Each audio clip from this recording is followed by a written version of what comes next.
kelompok 6 sebagai moderator untuk kelompok 4. Nah, kelompok 4 ini akan menjelaskan tentang manajemen kelas. Pertama yang saya hormati Ibu Vika Martahayu, SPI MPJ, selaku dosen pengampu mata kuliah manajemen pendidikan.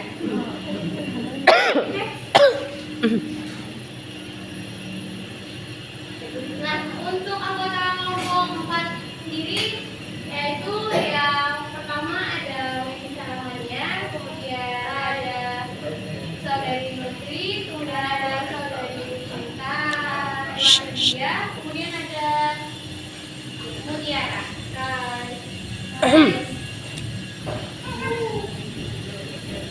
Baik, materi yang pertama ini yaitu pengertian dari manajemen kelas. Nah, untuk pengertian ini akan dijelaskan oleh Saudari Cinta Nutri. Kepada Nutri dipersilakan. Baiklah, terima kasih kepada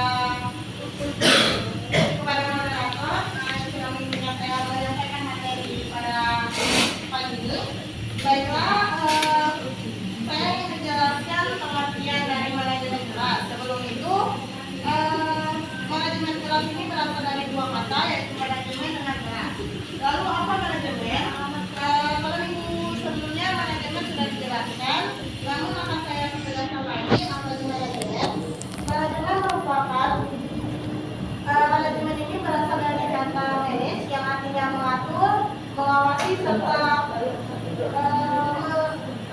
mengatur, mengawasi, mengurus serta memimpin dan lain-lain. Untuk manajemen ini merupakan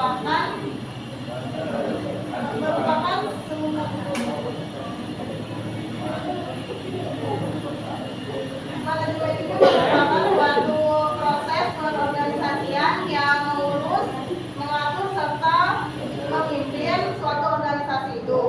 Lalu apa itu kelas? Seperti yang kita ketahui, sekarang ini kita berada di dalam suatu kelas. Lalu apa itu kelas? Kelas itu merupakan suatu tempat yang digunakan kita untuk menuntut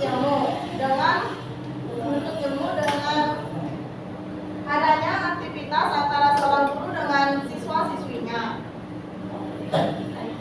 yang dalam melakukan pembelajarannya tidak dibatasi oleh waktu dan tempat.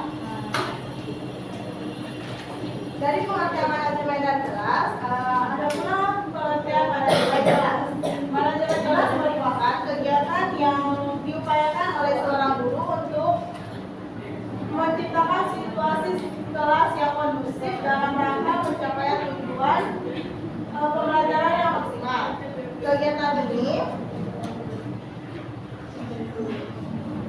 Kegiatan ini merupakan suatu usaha yang dilakukan oleh guru supaya pembelajaran dapat berjalan dengan efektif sehingga memungkinkan siswa untuk mengembangkan kemampuan semaksimal mungkin dan membentuk perilaku berbudaya dan berakhlak.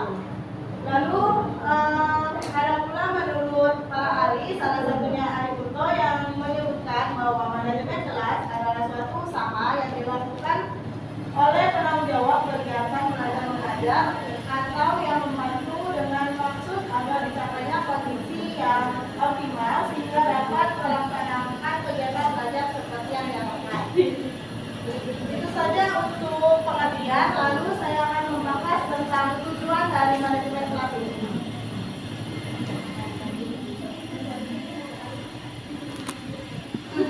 Tujuan dari manajemen kelas satu, mewujudkan situasi dan kondisi kelas sebagai lingkungan belajar yang kondusif. Kondisi yang dimaksud dengan kondisi belajar kondusif ini merupakan lingkungan belajar dalam kelas dalam suasana yang berlangsung. Proses belajar mengajar ini. Maaf sebelumnya.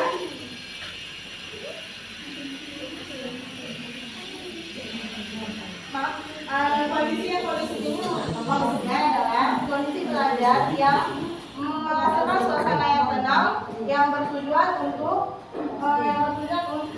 tercapainya proses belajar mengajar secara efektif dan usia. Lalu yang kedua adanya menghilangkan berbagai hambatan yang dapat menghalangi terwujudnya interaksi pembelajaran.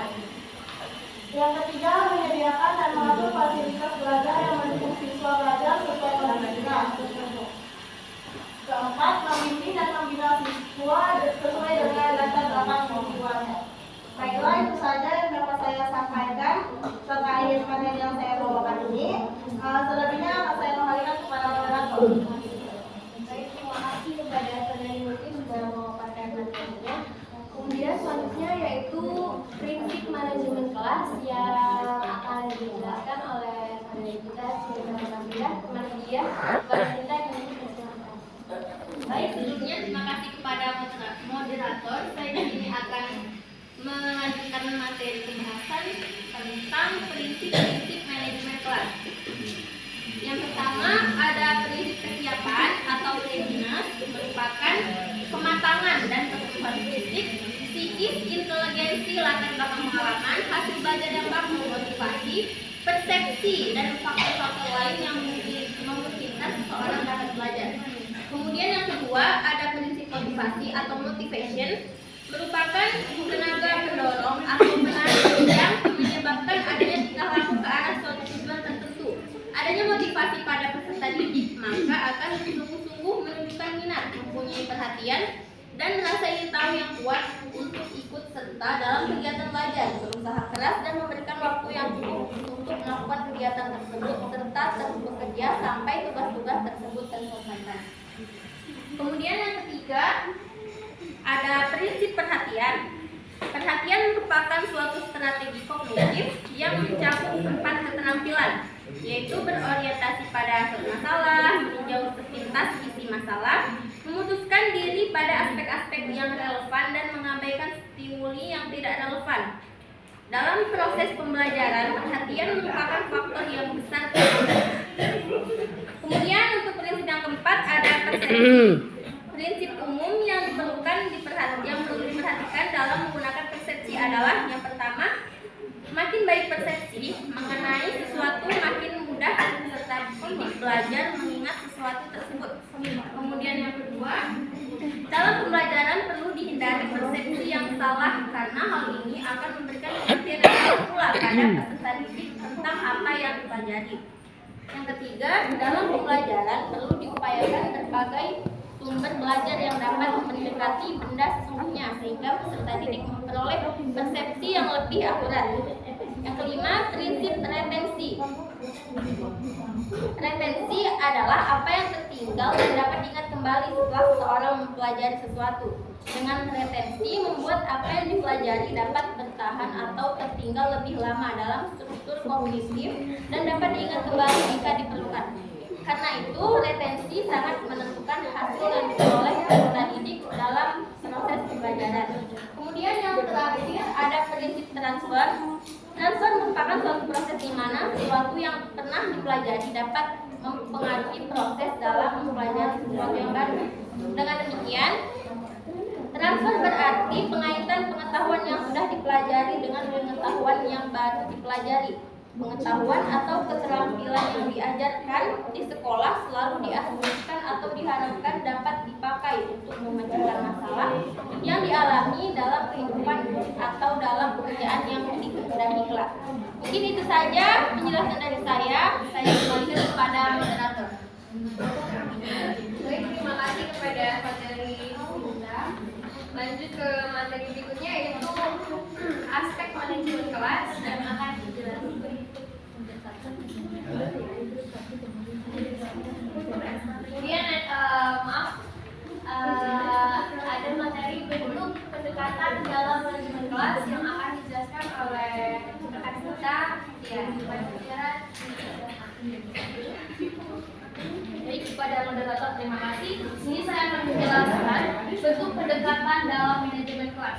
Dalam manajemen kelas sangat diperlukan adanya keterampilan. Keterampilan yang diperlukan adalah keterampilan memahami, memilih, dan menggunakan berbagai pendekatan dalam manajemen kelas. Pendekatan dalam manajemen kelas ada beberapa bentuk. Yang pertama, pendekatan kekuasaan, pendekatan kebebasan, pendekatan dosen, pendekatan pengajaran, pendekatan perubahan perilaku, pendekatan sosio-emosional, pendekatan kerja kelompok, pendekatan ancaman, pendekatan pluralistik.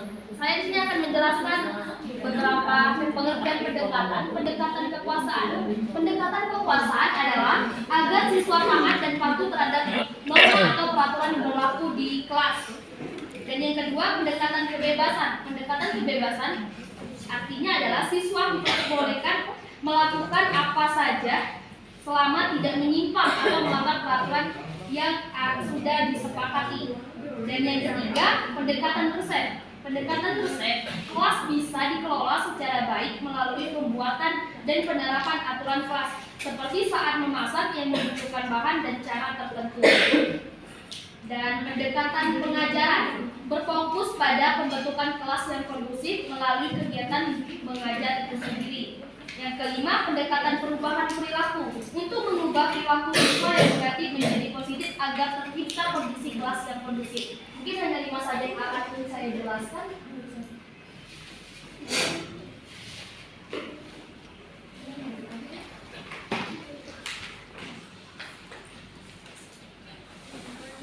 Selanjutnya saya akan menjelaskan pengolahan manajemen kelas. Pengolahan manajemen kelas. Manajemen pengolahan kelas adalah upaya yang dilakukan oleh guru untuk menciptakan dan mempertahankan kondisi kelas yang optimal agar peserta didik merasa nyaman, saling memiliki dan betah di dalam kelas.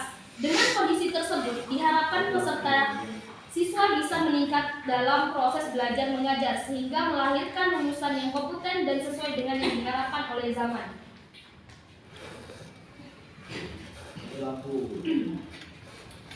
Pengolahan manajemen kelas ada itu penataan ruang kelas. Penataan ruang kelas bertumpu pada penetapan tempat duduk siswa dengan format memudahkan siswa dalam memandang gurunya.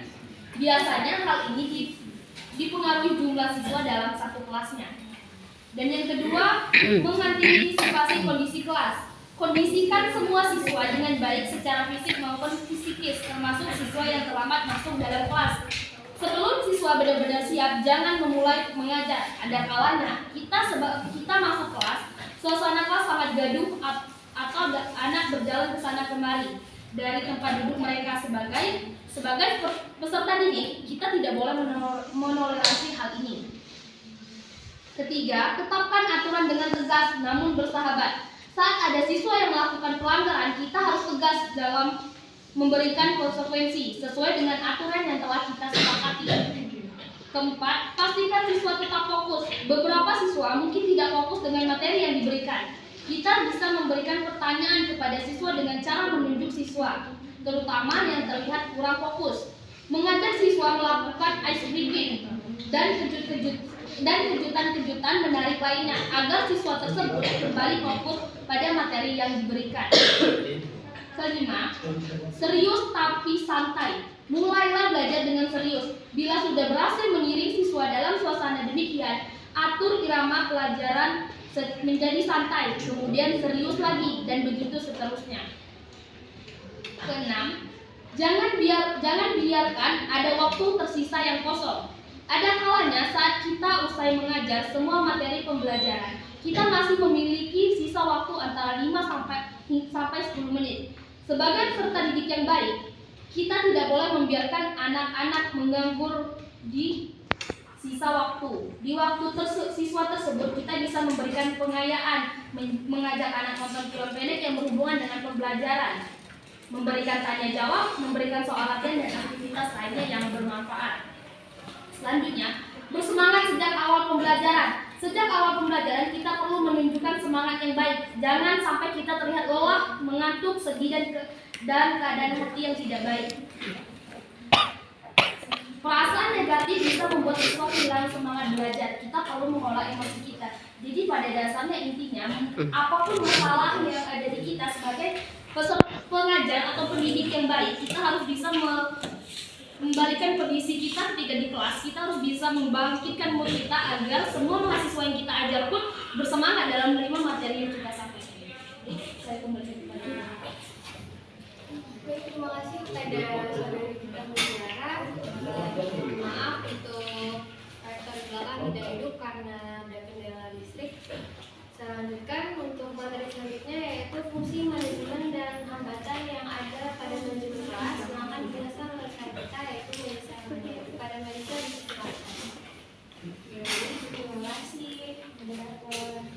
Jadi di sini saya akan membahas tentang fungsi manajemen kelas dan hambatannya. Nah, sebelumnya juga kan sudah dijelaskan oleh rekan kita mengerti tentang tujuannya, dan ada pula sekarang tentang fungsi manajemen kelas.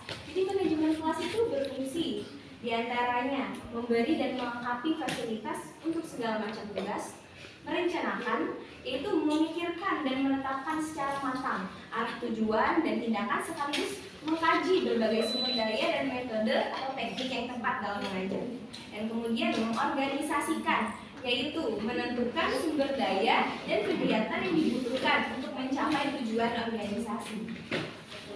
Kemudian memimpin, yakni pemimpin harus memiliki sifat kepemimpinan dan kepribadian yang dapat menjadi suri tauladan yang baik. Kemudian mengendalikan, yakni memastikan bahwa aktivitas sebenarnya itu sesuai dengan aktivitas yang direncanakan. Dan kemudian ada juga hambatan dari manajemen kelas, yaitu hambatan ini ada beberapa faktor yang dapat menghambatnya, yaitu ada dari faktor guru, faktor peserta didiknya, dari faktor keluarga peserta didik, dan faktor fasilitas sekolah. Kalau dari faktor guru, faktor penghambatnya itu seperti adalah tipe kepemimpinan guru yang otoriter, format belajar mengajar yang tidak bervariasi atau monoton, dan kepribadian guru yang tidak baik, pengetahuan guru yang kurang, serta pemahaman guru yang kurang terhadap peserta didiknya. Kemudian kalau faktor dari peserta didik, adanya kekurang sadaran peserta didik dalam memenuhi tugas dan haknya sebagai anggota kelas, atau suatu sekolah akan menjadi masalah dalam pengelolaan kelas. Kemudian kalau dari faktor keluarga, contohnya tingkah laku peserta didik di dalam kelas merupakan pencerminan keadaan keluarganya, ya. Jadi sikap otoriter orang tua akan tercermin dari tingkah laku peserta didik yang agresif atau apatis. Di dalam kelas sering ditemukan ada peserta didik seperti contohnya di dalam kelas itu ada ditemukan peserta didik yang mengganggu atau membuat onar. Mereka itu biasanya dari keluarga yang broken home, bisa jadi, ya. Kemudian ada faktor fasilitas.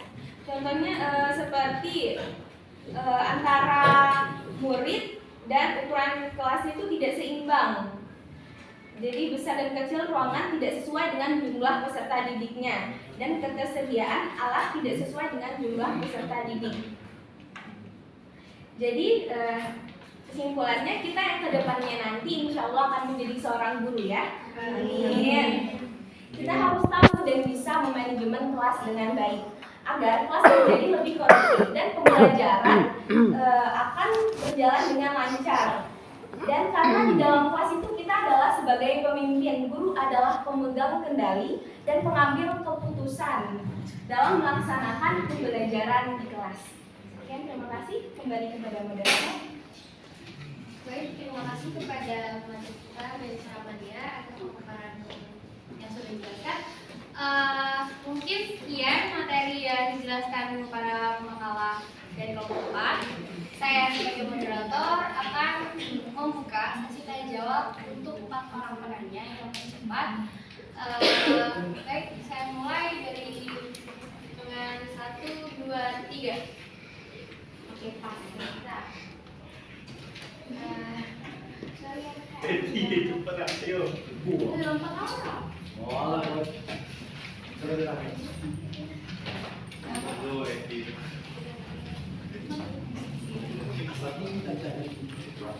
baik, saya mulai dengan pertama. Coba kata Terganti. dari Dewi, Putri, Febriana, dan Yolan. Yang pertama dimulai dari Dewi. Pada Dewi.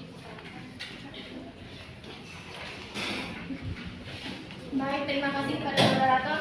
Assalamualaikum warahmatullahi wabarakatuh. Waalaikumsalam warahmatullahi wabarakatuh. Perkenalkan, nama saya Dede Utara, perwakilan dari kelompok 5. Di sini saya ingin bertanya kepada kelompok 4. Apa sih yang dimaksud dengan pendekatan sosio-emosional, ancaman, serta pendekatan pluralistik, serta berikan contohnya. Terima kasih. Pendekatan sosio-emosional, ancaman, dan pluralistik, serta berikan contohnya.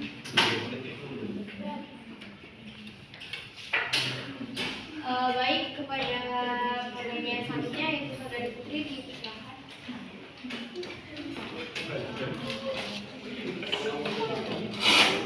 Baiklah, Assalamualaikum warahmatullahi wabarakatuh. Waalaikumsalam warahmatullahi wabarakatuh. Perkenalkan, nama saya Putri. Saya perwakilan dari kelompok 5. Di sini saya ingin bertanya kepada kelompok 4, bagaimana cara seorang pendidik mengatasi peserta didik yang berbeda dalam metode pembelajaran. Seperti ada peserta didik yang belajar secara berisik, ada juga yang metode seorang peserta didik yang secara diam atau secara mendengar, ada juga yang secara melihat. Sekian, terima kasih. Baik, terima kasih pertanyaannya kepada Saudari Putri. Selanjutnya kepada Saudari Febriana Mandala. Baiklah, sebelumnya Assalamualaikum warahmatullahi wabarakatuh. Waalaikumsalam warahmatullahi wabarakatuh. Di sini saya akan menanyakan kelompok 4, bagaimana asumsi dari kalian tentang kendala yang di situ kerap muncul dalam penerapan manajemen berbasis sekolah di dalam kelas. Kayak misal di situ ada siswa yang sering bolos, atau di situ ada siswa yang yang kurang cepat untuk menangkap sebuah materi. Nah, di sini saya bertanya tentang bagaimana asumsi pendapat kalian yang kendala tersebut sering terjadi di dalam kelas, dan berikan solusi tersebut. Terima kasih.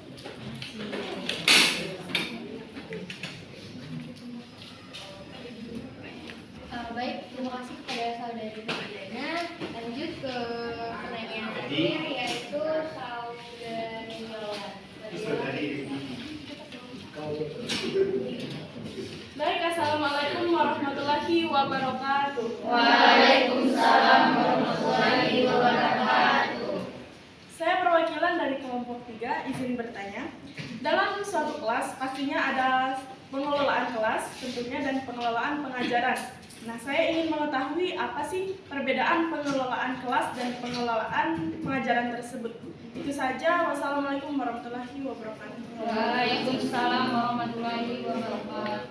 Baik, terima kasih kepada Saudari Yola. Nah, untuk para penanya dimohon tunggu sebentar. Berikan jeda untuk para pembakalan untuk menjawab jawaban. Terima kasih.